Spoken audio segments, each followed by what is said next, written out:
की माता रमाई नसती तर बाबासाहेब नसते, माता रमाई नसती तर बाबासाहेब नसते, आणि बाबासाहेब नसते तर आपण या ठिकाणी एवढ्या आरामात बसलो नसतो.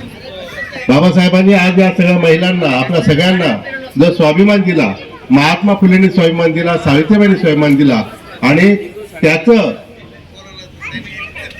तर स्वाभिमान मिळवण्यासाठी ज्यांनी धडपड केली, स्वतः गरिबीच राहिल्या आणि बाबासाहेबांना उच्च शिक्षणासाठी परदेशात पाठवलं, त्या रमाई या त्यागमूर्ती, खऱ्या अर्थाने त्यागमूर्ती आहेत. 4 मुलं त्यांची गेली, पण बाबासाहेबांना त्यांनी दुःख दिलं नाही, बाबासाहेबांना सांगितलं नाही, बाबासाहेबांच्या मागे टोमणं लावलं नाही की तुम्ही घराकडे लक्ष देत नाहीत. खऱ्या अर्थाने बाबासाहेबांच्या घराकडे दुर्लक्षच होतं.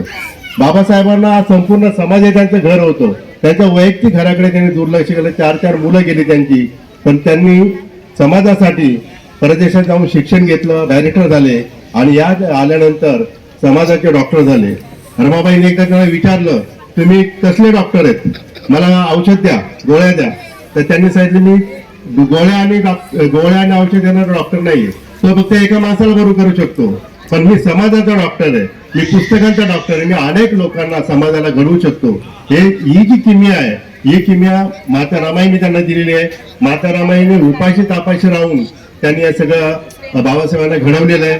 आणि अशा आपण सगळ्यांनी या जयंतीनिमित्त माता रमाईचा आदर्श घ्यावा, आपल्या पतींना आपण घडवा, मुलांना घडवा, मुलांमध्ये बाबासाहेब बघा, मुलांना बाबासाहेब बनवा, अशी मी आपल्याला विनंती करतो. आणि माता रमाईच्या जयंतीनिमित्त आपल्या सगळ्यांना शुभेच्छा देतो. धन्यवाद.